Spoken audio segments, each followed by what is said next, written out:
Bonjour à tous, dans cette vidéo, nous allons voir comment déterminer une distribution invariante d'une chaîne de Markov.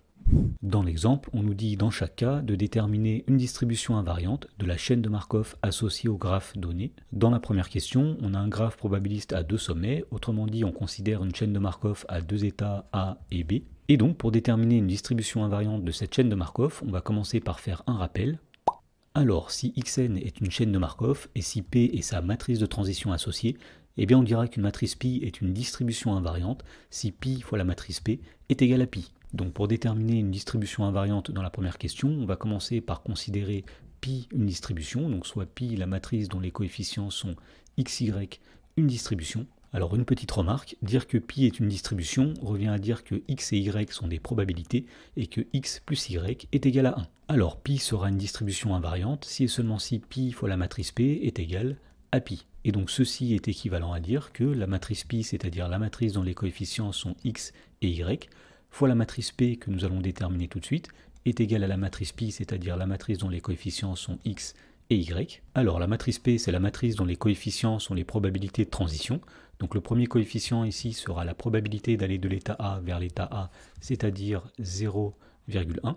Le deuxième coefficient ici sera la probabilité d'aller de l'état A vers l'état B, autrement dit c'est 0,9. Le troisième coefficient sera la probabilité d'aller de l'état B vers l'état A, c'est-à-dire 0,2. Et enfin, le dernier coefficient, c'est la probabilité d'aller de l'état B vers l'état B, autrement dit 0,8. Voilà, donc ici nous avons une équation qui fait intervenir les inconnus x et y, et donc nous allons écrire cette équation sous la forme d'un système d'équations, et pour cela nous allons calculer le produit matriciel qui est ici. Alors ce produit de matrice c'est une matrice ligne, le premier coefficient est obtenu en faisant x fois 0,1 plus y fois 0,2, c'est-à-dire 0,1x plus 0,2 fois y. Et donc puisque les deux matrices qui sont ici doivent être égales, le premier coefficient de la matrice de gauche, c'est-à-dire 0,1x plus 0,2y, doit être égal au premier coefficient de la matrice de droite, c'est-à-dire x. Ensuite on calcule le deuxième coefficient de la matrice qui est ici, en faisant x fois 0,9 plus y fois 0,8, c'est-à-dire 0,9x plus 0,8y. Et donc, puisque le deuxième coefficient de la matrice qui est ici doit être égal au deuxième coefficient de la matrice qui est ici, à savoir y, on en déduit que 0,9x plus 0,8y est égal à y. Ensuite, pour résoudre ce système d'équations, on va faire passer toutes les inconnues à gauche. Donc dans la première ligne, on fait passer x à gauche, on va obtenir 0,1x moins x, c'est-à-dire moins 0,9x, plus 0,2y qui est égal à 0. Et dans la deuxième ligne, on va faire passer y à gauche aussi, donc on va voir tout d'abord 0,9x, et ensuite nous aurons 0,8y moins 1y, c'est-à-dire moins 0,2y, qui doit être égal à 0. Voilà, donc à ce stade, on a un système de deux équations à deux inconnues, mais en fait, on remarque que les deux équations sont équivalentes, puisque si on multiplie la première équation par moins 1, on obtient la deuxième équation. Donc le système est équivalent uniquement à l'équation 0,9x moins 0,2y qui est égal à 0. Alors ici, nous n'avons qu'une seule équation alors qu'il y a deux inconnues, donc on aimerait avoir une autre équation, et donc on se souvient que pi est une distribution, autrement dit x plus y est égal à 1, ce qui nous donne finalement un système de deux équations à deux inconnues. Alors pour résoudre ce système d'équations, nous allons commencer par appeler L1 la première ligne et L2 la deuxième ligne, et on va essayer de combiner ces lignes de façon à faire disparaître une des deux inconnues. Donc par exemple, on voit que si on multiplie la deuxième ligne par 0,2 et qu'on l'ajoute à la première ligne, eh bien y va disparaître. Donc c'est la combinaison que nous allons choisir ici. Donc on va dire que le système d'équations est équivalent. Donc tout d'abord, on va remplacer la première ligne, donc L1, par la ligne 1 plus 0,2 fois la ligne 2. Alors en faisant ça, on va avoir 0,9x plus 0,2 fois x. Cela va donner 1,1x. Ensuite, nous avons moins 0,2y plus 0,2 fois y, ça donne 0. Et enfin, nous avons 0 plus 0,2 fois 1, c'est-à-dire tout simplement 0,2. La deuxième ligne, elle, est inchangée, c'est x plus y qui est égal à 1. Et donc, grâce à la première ligne, on va pouvoir en déduire la valeur de x. On en déduit ici que x est égal à 0,2 divisé par 1,1. Et donc en multipliant par 10 en haut et en bas, on en déduit que x est égal à 2 onzièmes. Alors puisque x plus y est égal à 1, on en déduit que y est égal à 1 moins x. Autrement dit, y c'est 1 moins 2 onzièmes, c'est-à-dire que y est égal à 9 onzièmes. Voilà, donc cela montre que le système d'équations possède une unique solution. Autrement dit, il existe une unique distribution invariante. Et donc on en déduit que l'unique distribution invariante de la chaîne de Markov représentée par le graphe qui est ici, c'est la matrice pi, dont les coefficients sont tout d'abord 2/11e pour le premier coefficient et 9/11e pour le deuxième coefficient. Et on pourrait effectivement vérifier que lorsqu'on fait la matrice pi fois la matrice p, on obtient bien la matrice pi. Dans la question numéro 2, on nous demande de déterminer une distribution invariante de la chaîne de Markov associée au graphe qui est ici. Alors ici nous avons une chaîne de Markov qui possède 3 états qui sont A, B et C. Donc pour faire cela, on va commencer par considérer une distribution. Donc on va dire soit pi, la matrice dont les coefficients sont x, y et z, une distribution. Alors au passage, dire que pi est une distribution entraîne en particulier que x plus y plus z est égal à 1. Et donc la distribution pi sera une distribution invariante si et seulement si pi fois la matrice p, qui est la matrice associée à la chaîne de Markov, est égale à la matrice pi. Autrement dit, cette équation est équivalente à dire que la matrice pi, c'est-à-dire la matrice dont les coefficients sont x, y et z, multipliée par la matrice p dont nous allons écrire les coefficients dans un instant, est égale à la matrice pi, c'est-à-dire la matrice dont les coefficients sont x, y et z. Alors pour déterminer les coefficients de la matrice P, on va chercher la probabilité d'aller d'un état à un autre dans cette chaîne de Markov. Donc la première ligne va regrouper les probabilités d'aller de l'état A vers les autres états, et le premier coefficient sera la probabilité d'aller de l'état A vers l'état A. Alors on voit qu'il n'y a aucun arc qui va du sommet A vers le sommet A, donc la probabilité d'aller de A vers A est égale à 0. Ensuite, la probabilité d'aller de l'état A vers l'état B est égale à 0,5, et enfin la probabilité d'aller de l'état A vers l'état C est égale à 0,5 aussi. Ensuite, le premier coefficient de la deuxième ligne sera la probabilité d'aller de l'état B vers l'état A, c'est-à-dire 0,2. Le coefficient suivant sera la probabilité d'aller de l'état B vers l'état B. Puisqu'il n'y a pas d'arc qui va de B vers B, cette probabilité vaut 0.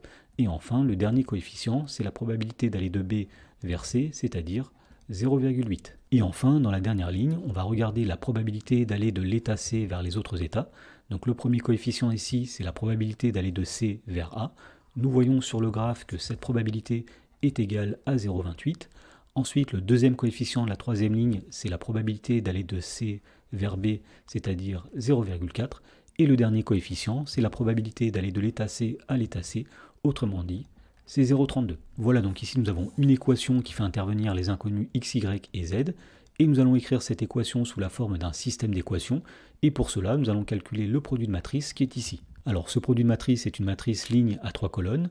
Le premier coefficient sera x fois 0, plus y fois 0,2, plus z fois 0,28.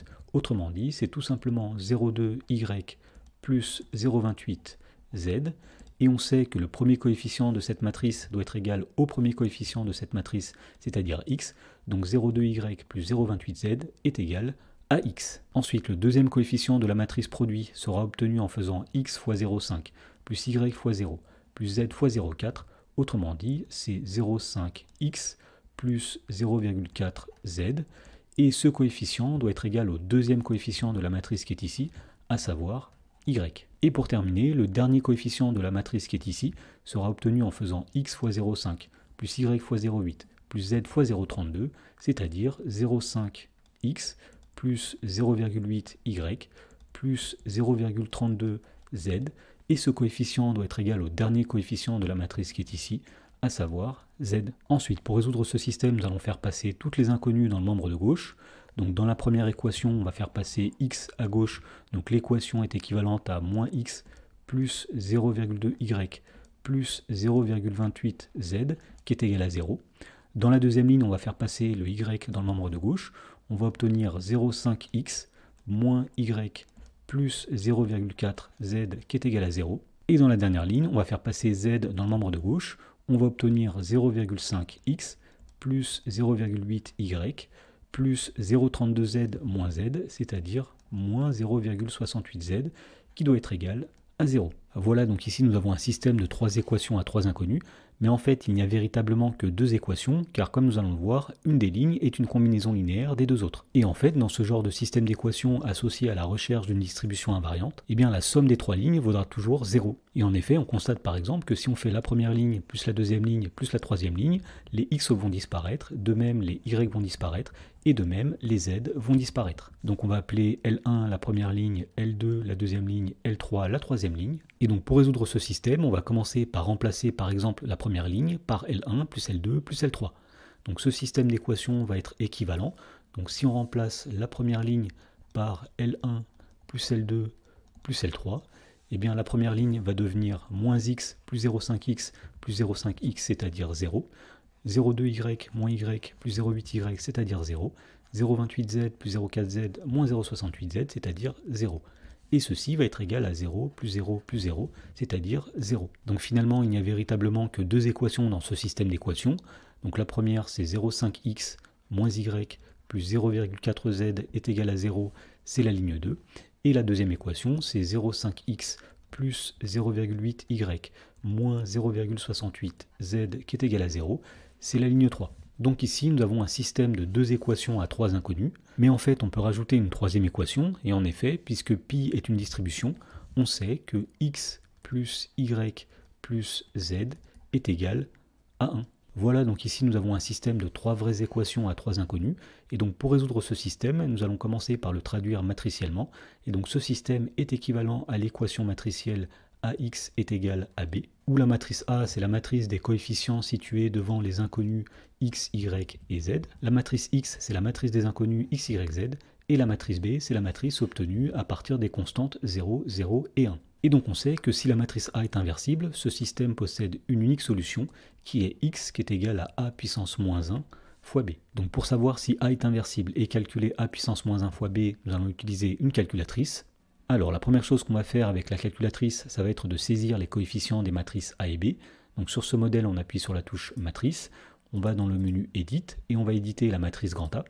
Alors puisque la matrice grand A que nous avons est une matrice à 3 lignes et 3 colonnes, nous mettons 3 ici, 3 ici, et nous complétons les coefficients de la matrice, c'est-à-dire 0,5 pour le premier coefficient, moins 1 pour le deuxième, 0,4 pour le troisième, etc. Ensuite, une fois qu'on a fait cela, on va saisir les coefficients de la matrice B. Donc on appuie sur la touche matrice. À nouveau, on va dans le menu Edit et on va sélectionner la matrice B. Alors on sait que la matrice B est une matrice qui possède 3 lignes et une colonne. Et ses coefficients sont 0 pour le premier coefficient, 0 pour le deuxième et 1 pour le troisième. Une fois que ceci est fait, on va sortir de ce menu, on appuie sur seconde mode sur ce modèle. Et donc on va essayer de calculer la matrice A puissance moins 1 fois B. Alors si on obtient un résultat, cela voudra dire en particulier que la matrice A est inversible. Alors pour faire ceci, on appuie sur la touche matrice, on va sélectionner la matrice A, nous allons la mettre à la puissance moins 1, donc pour ceci on appuie sur la touche seconde et matrice pour obtenir le x puissance moins 1 ici, et on la multiplie par la matrice B. Donc on va chercher la matrice B comme ceci, et lorsqu'on appuie sur Entrée, on obtient la matrice qui est ici. Et donc, grâce à la calculatrice, on trouve que la matrice grand X, c'est la matrice dont les coefficients sont 0,2, 0,3 et 0,5. Cela veut dire en particulier que petit x est égal à 0,2, petit y est égal à 0,3 et petit z est égal à 0,5. Et donc, cela montre que le système d'équations possède une unique solution. Et en particulier, cela veut dire qu'il existe une unique distribution invariante.